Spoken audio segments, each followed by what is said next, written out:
Bonsoir. Dans cette vidéo, on va voir comment créer les emplois du temps en utilisant le logiciel EcoGuide. On va commencer par emploi du temps. Là, sur le volet emploi du temps, on peut gérer les professeurs et les salles. Donc, ce sont des raccourcis, ce sont les mêmes options qu'on trouve sur école, professeur et salle. Là, sur emploi du temps, on a un raccourci puisque dans l'emploi du temps, on aura besoin des propriétés qu'on a données aux professeurs, notamment les compétences et les disponibilités aux professeurs et les salles aussi avec leur type. On aura besoin de tout ça dans les emplois du temps, c'est pour ça qu'on les a ajoutés. Donc, je vais aller vers l'emploi du temps. L'écran de l'emploi du temps est un écran qui est assez complexe parce que pour planifier l'emploi du temps, il faut prendre en considération plusieurs paramètres. Petit à petit, vous allez vous habituer à l'utilisation de cet écran et avec le temps, ça va devenir très très simple à gérer et à comprendre. Bon, on commence tout d'abord par créer un emploi du temps. Quand je veux dire créer un emploi du temps, ça veut dire créer une planification à partir d'une date. Là, par exemple, à partir de cette date, ce sont les séances qu'on va retrouver ici qui vont être prises en considération à partir de cette date. Donc, du 10/7/2020, on avait des séances.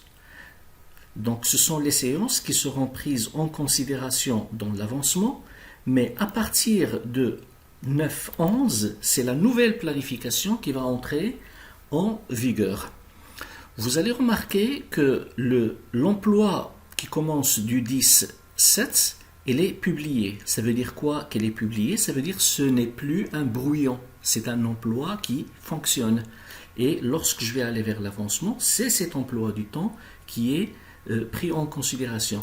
L'emploi du temps du 9/11, il n'est pas publié. Ça veut dire que ça reste qu'un brouillon. Si je viens le mercredi et je dis qu'on aura une séance d'histologie de 10h à midi pour le professeur Widad sur Amphi 1, donc là j'ai planifié la séance, on a le professeur Widad et la salle c'est l'amphithéâtre 1 et histologie sur cet emploi du temps.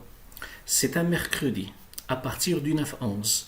Quand je vais aller faire l'avancement à une date postérieure à 9/11, dans un mercredi, je ne vais pas trouver cette séance. Pourquoi? Parce que l'emploi du temps n'est pas publié encore. Ça reste un brouillon. On va vérifier ça. Je vais aller pour faire le suivi d'avancement et je vais prendre, par exemple, on est le mercredi, le 11/11. Aujourd'hui, on n'a pas ici d'histologie, ici.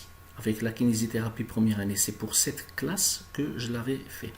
Maintenant, si je reviens aux emplois du temps et que je publie cet emploi, quand je vais le publier, ça veut dire que c'est lui qui va remplacer l'ancien emploi du temps. Donc, quand je vais cliquer sur publier, voilà, maintenant c'est cet emploi du temps qui fonctionne. Toutes les autres séances, ils ne fonctionnent plus. Quand je vais faire le suivi d'avancement, donc le mercredi 11, c'est histologie avec cette classe. Il n'y a aucune autre classe parce que dans le nouvel emploi du temps, nous n'avons planifié que cette séance. Si je le dépublie, ça veut dire que je vais laisser place à l'emploi du temps qui existait avant lui. Quand je vais le dépublier, maintenant c'est cet emploi du temps qui va entrer en vigueur. Donc, sur l'avancement, je ne vais plus retrouver les séances du dernier emploi du temps, je vais trouver les séances de l'emploi du temps qui existait avant lui. Donc, qu'est-ce qu'on retient de tout ça? On retient de tout ça que si jamais on a un changement dans un emploi du temps, par exemple, à partir d'une date donnée, par exemple, on va dire que on va créer un nouvel emploi du temps ici, à partir de la semaine prochaine, donc le lundi 16. Donc, je vais cliquer sur le lundi 16 et je vais ajouter. Donc, tout ce que je vais programmer maintenant ne va entrer en vigueur qu'à partir du 16/11.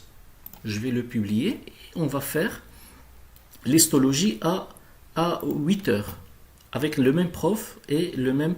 Donc, on va le faire à 8h à 10h.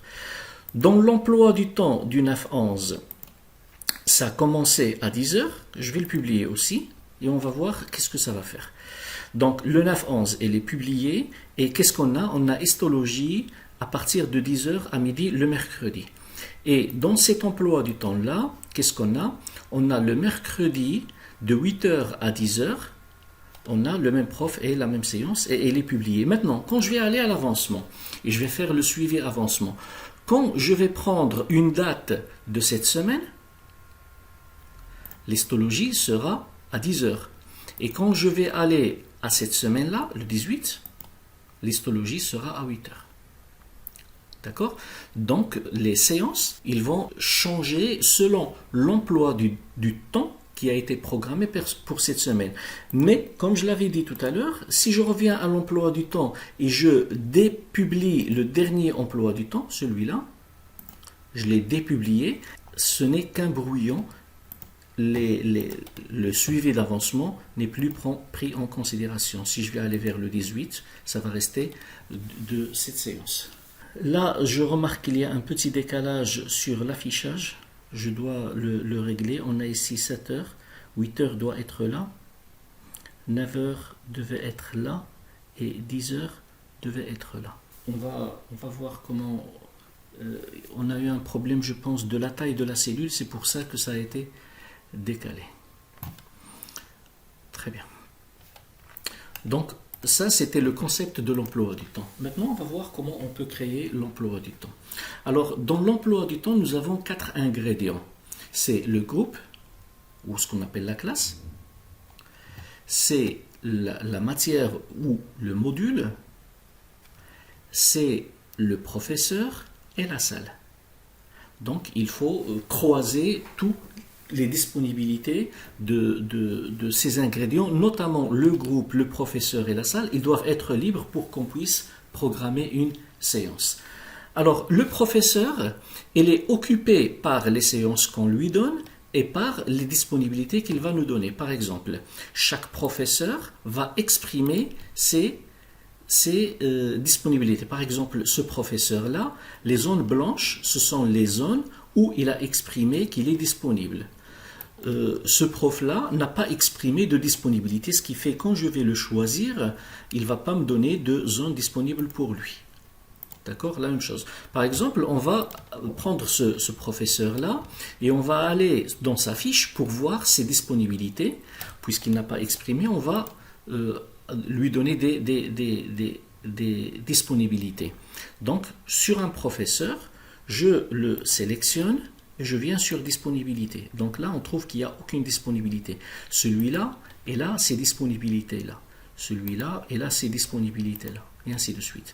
Par exemple, ce professeur-là, on va le modifier et on va cocher les créneaux dans lesquels il est disponible. Je prends les créneaux qui m'intéressent et je prends par exemple le samedi comme ça et je valide. Voilà, ce professeur, on lui a programmé ses disponibilités. Par exemple, ce professeur-là, on peut lui donner comme quoi il est disponible ces séances-là. Et voilà. Maintenant, quand je vais revenir à l'emploi du temps, et je vais choisir ce professeur-là, vous allez remarquer qu'il va me marquer un certain nombre de zones de disponibilité, selon les informations qu'on avait introduites à l'intérieur de notre système. Parfait. Maintenant, quand je sélectionne une matière, il va mettre en évidence un professeur. Ou là, il a mis en évidence 2 professeurs. Quels sont les professeurs qu'il sélectionne? Là, il n'a mis personne. Quelles sont les personnes qu'il va me proposer ici? Ce sont les personnes pour lesquelles on a enregistré les compétences dans cette matière. Par exemple, on va prendre la kiné active. Je vais aller vers professeur. Et je prends par exemple ce professeur-là. Et je vais aller vers compétences.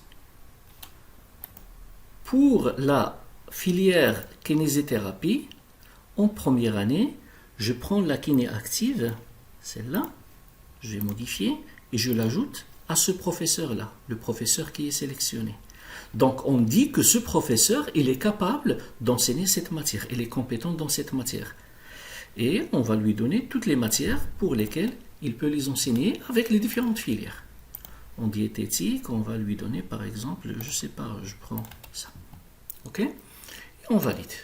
Donc là, on a dit que ce professeur, il a ces compétences-là et qu'il est disponible dans ces créneaux-là.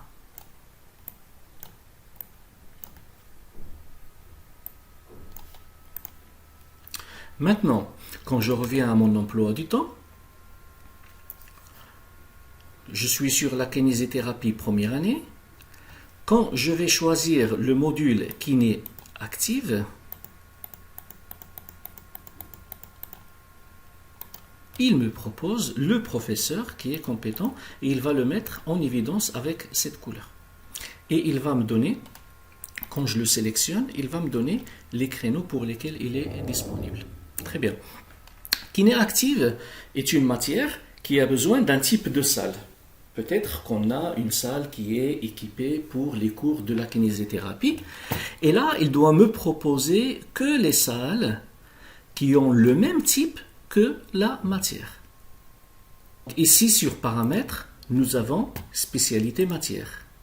Et sur spécialité matière, on a les matières de type TP, les matières de type cours, les matières de type sport, de matières de type informatique. Et je vais ajouter les matières kiné, par exemple, pour lesquelles on a besoin d'une salle spécialisée pour la kiné. Parfait. Je vais aller vers la gestion des salles. La gestion des salles, je peux la trouver dans école et je peux la trouver sur emploi du temps. Donc on a les salles ici et on a les salles sur emploi du temps. Ce sont deux raccourcis différents. Et je vais dire que la salle 32, par exemple, c'est une salle de kiné.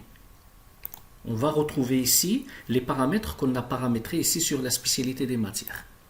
Parfait. Et je vais aller vers le logigramme dans la gestion des matières et on va dire que cette matière-là, qui s'appelle kiné active, qui se déroule en semestre 1, en première année bien sûr, qui se déroule sur semestre 1 en première année bien sûr, mais elle a besoin d'une salle de type kiné. Je valide. Très bien. On va mettre une deuxième salle de type kiné. Donc sur emploi du temps salle, on va faire deux salles, on va faire ces deux salles-là.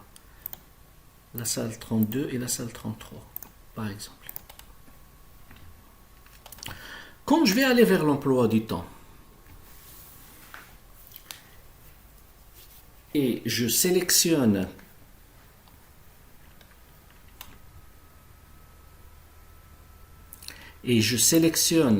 ma matière qui n'est active, il va me dire que c'est ce professeur-là qui est le plus compétent dans la matière, et c'est ces deux salles-là qui sont adaptées à cette matière-là. Donc, il essaie de nous proposer. Bien sûr, je ne suis pas obligé de choisir ce professeur. Et je ne suis pas obligé de choisir l'une de ces deux salles. Je peux choisir n'importe quelle salle et n'importe quel professeur. Mais le système, il m'assiste, il m'aide, il me propose des solutions rapides au choix de professeurs et de salles. Et bien sûr, dans les zones blanches, je suis libre de placer ma séance dans toutes les zones qui sont blanches parce qu'ils sont libres. Donc je prends le professeur, je prends la salle qui m'intéresse et je planifie la séance.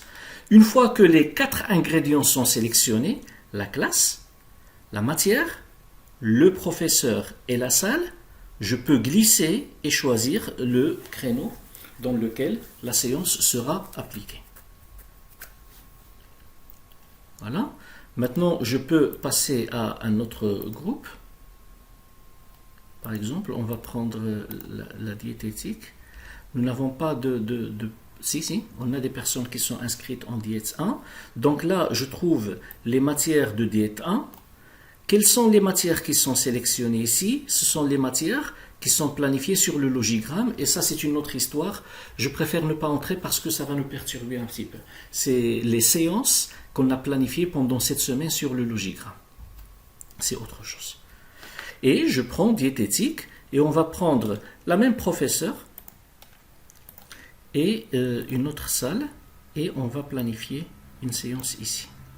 Vous avez remarqué que lorsque j'ai sélectionné le même professeur, cette partie-là est verte. Pourquoi? Parce qu'elle est occupée. Normalement, elle était libre dans toute l'après-midi. Mais puisqu'elle est occupée avec les premières années Kini, elle est devenue verte. Maintenant, quand je vais essayer de planifier pour une autre classe, voilà, on n'a pas de module, on trouve que celle-là, elle est occupée et celle-là, elle est occupée.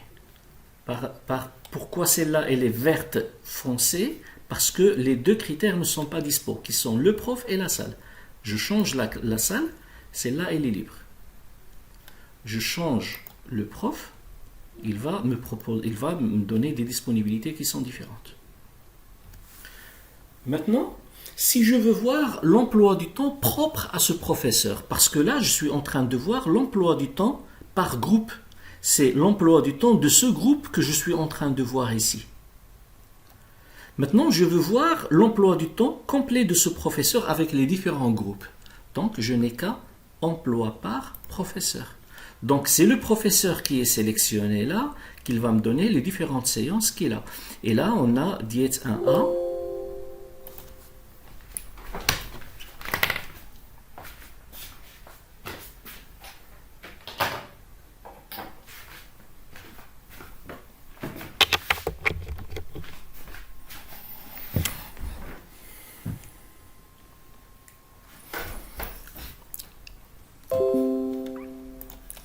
Et là, on est diète 1A sur la salle 13. Et ici, on a la Kini première année A dans la salle 33. Si je veux voir l'emploi du temps de la salle, je peux prendre une salle, par exemple la salle 13, et lui dire « Donne-moi l'emploi du temps de cette salle » ou « l'emploi du temps de cette salle » ou de celle-là. Il va me donner l'emploi du temps relatif à la salle.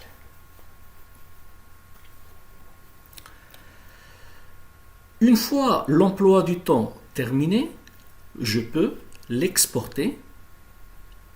Donc, on va prendre l'emploi du temps du groupe kinésithérapie 1A, cet emploi du temps-là, et je vais exporter l'emploi et il va me l'imprimer sur Excel pour que je puisse le distribuer aux étudiants.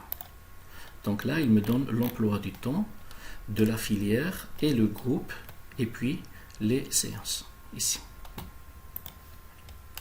avec la graduation de l'emploi. Bien sûr, je peux imprimer l'emploi du temps du professeur. Là, quand je serai sur un professeur donné,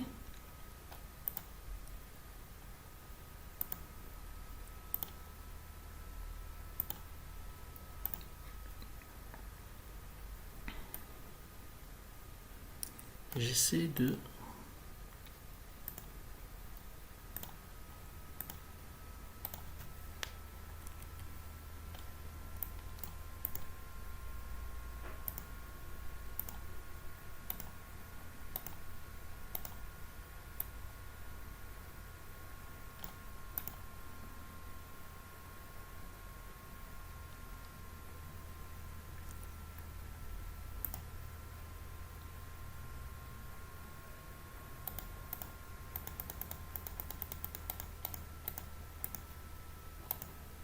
Voilà.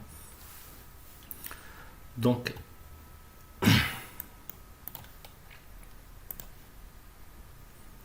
maintenant, si je veux imprimer l'emploi du temps d'un professeur, je clique sur professeur, je sélectionne le professeur qui m'intéresse et je peux exporter son emploi du temps propre à lui. Donc ça, c'est l'emploi du temps du professeur Bosfiha Leila et on a l'emploi du temps avec les différents groupes. On peut aussi imprimer l'emploi du temps de la salle qui sera par exemple collé sur la porte de la salle. Si je prends par exemple cette salle, je peux exporter l'emploi du temps. Donc ça, c'est l'emploi du temps de la salle 33. Je peux bien sûr exporter le tout.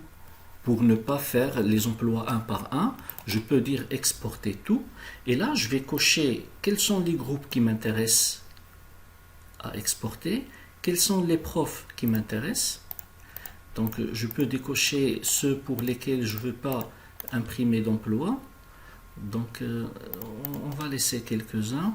Bon, je laisse tout et je fais exporter. Donc là, ça va prendre un petit peu de temps parce qu'il va générer les feuilles pour toutes les classes, tous les profs et toutes les salles. Et voilà, après un certain moment, il nous a généré 3 fichiers. Un fichier dans lequel on a l'emploi du temps par salle. Donc ça, c'est la salle 32, 33, 32 et ainsi de suite. Donc pour chaque salle, on a son emploi du temps.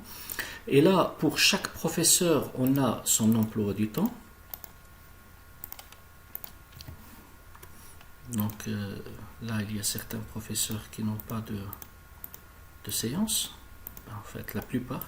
Et on a ici les emplois du temps par groupe. Chaque groupe avec son emploi du temps. Et là, on avait la Kini 1A avec lesquels on a des séances. Ça, c'est pour exporter l'emploi du temps global de l'école. Ici, on trouve un certain chiffre. Un certain chiffre ici. Alors là, pour le professeur, une fois, pour la matière, excusez-moi, pour la matière, une fois j'ai sélectionné le professeur, la salle et la matière et j'ai placé la séance. Donc je dois être, pour planifier les séances, je dois être sur le groupe. Pour éviter les chevauchements, je dois être obligatoirement sur le groupe pour que je puisse planifier les emplois du temps. Pour que je puisse planifier les séances. Donc je dois être sur les groupes, je sélectionne. Voilà, il a placé. Et là, il me dit comme quoi on a ici 2 heures sur 0. Qu'est-ce que ça veut dire 0 ? 0, c'est ce qu'il a ramené du logigramme. Ça, on revient toujours au logigramme. Et on a une vidéo spéciale sur le logigramme. Donc là, on a planifié. Normalement, on devait planifier par exemple 8 heures. Mais là, on a planifié 2. Ce qui fait qu'il faut ajouter 2 autres. Il faut ajouter 2 autres et là il calcule combien de séances vous avez placées sur combien de séances que vous devez placer.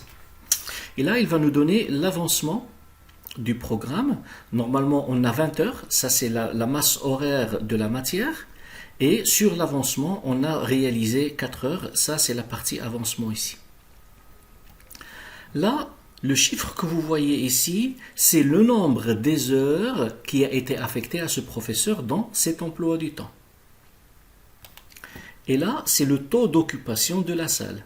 La salle, elle a une masse horaire d'occupation. Et là, il nous dit que la salle 33, elle est exploitée à la hauteur de 14,55%. C'est le taux d'occupation de la salle. Ce sont des chiffres qui vont nous aider à prendre des décisions. Il y a une salle qui est mal exploitée, il y a une salle qui est surexploitée, tel professeur on lui a donné une masse horaire très grande, tel professeur on lui a donné une petite masse horaire, et aussi par rapport à la planification du logigramme, combien d'heures on a planifié dans notre emploi du temps. Très bien, ça c'est fait. Maintenant on va voir importer et vider à quoi ils servent. Supposons que j'ai créé mon emploi du temps du 16-11. C'est l'emploi du temps qui va commencer le 16-11. Je l'ai publié et on a commencé à travailler avec. Maintenant, je veux créer un nouvel emploi, par exemple, le 30. Bien sûr, le nouvel emploi, il est vide. Il n'y a rien dedans. Moi, je veux que l'emploi du 30-11 soit équivalent au 16-11 avec des petites modifications.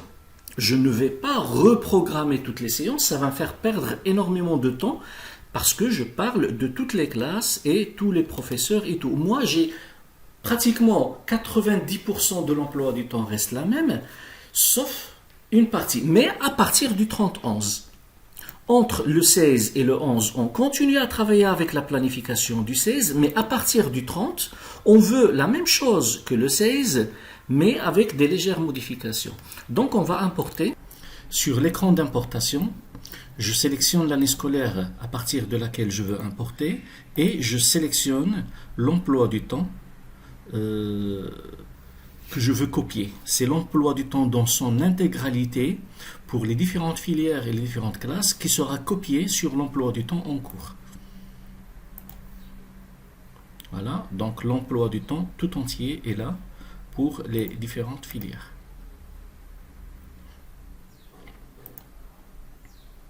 Et bien sûr, maintenant, je peux commencer à faire les modifications. L'ancien emploi du temps reste ici, de l'endroit où je l'ai copié, et à partir de cette date, on va commencer avec ça, et je peux supprimer cette séance, par exemple, et mettre un autre prof à la salle. Donc là, je peux le mettre ici, dans la zone blanche. Bien sûr, je peux la mettre aussi dans les zones vertes. Le programme m'indique comme quoi ce sont des zones qui sont occupées, mais je peux forcer le système si je veux, par exemple, regrouper deux groupes dans la même salle, par exemple. Et là, on a la séance, celle-là, je peux la supprimer et je fais toutes les modifications que je veux. Une fois l'emploi du temps est importé, je peux voilà, le publier si je suis satisfait de la planification que j'ai fait. Si je veux vider l'emploi du temps, je clique sur vider. Pour cette classe, je vide. Bien sûr, il ne va pas vider le tout, il va vider que pour cette classe.